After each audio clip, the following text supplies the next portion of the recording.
2014. La plus importante épidémie d'Ebola fait des ravages en Afrique de l'Ouest. La terreur atteint un niveau sans précédent au Moyen-Orient. Les tensions dégénèrent en violence en Europe de l'Est. Le monde tente de faire face alors que les crises se multiplient. Les Nations Unies ont appelé les dirigeants du monde entier à faire preuve de créativité, à semer les graines de l'espoir et à se montrer unis dans une action décisive.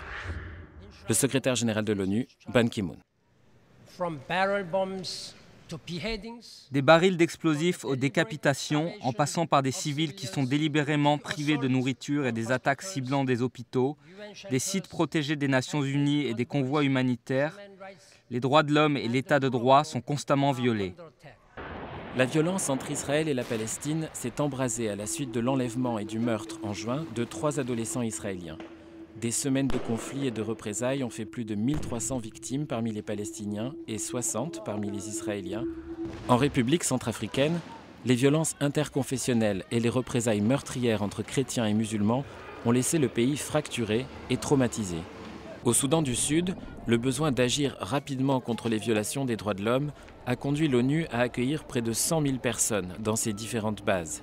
En Ukraine, une crise politique interne s'est transformée en de violents affrontements dans certaines régions, prenant la dimension d'un conflit à part entière dans l'est du pays.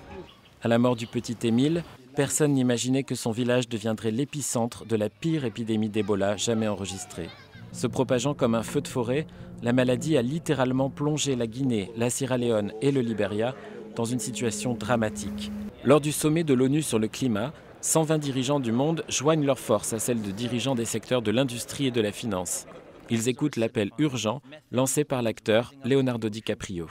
Nous assistons à des phénomènes météorologiques extrêmes. L'ouest de l'Antarctique et la calotte glaciaire du Groenland fondent à un rythme sans précédent, avec des décennies d'avance sur les projections scientifiques. Rien de tout cela n'est rhétorique. Rien de tout cela ne relève de l'hystérie. Ce sont les faits. En célébrant le 25e anniversaire de la Convention relative aux droits de l'enfant, l'UNICEF a rappelé « Imagine ».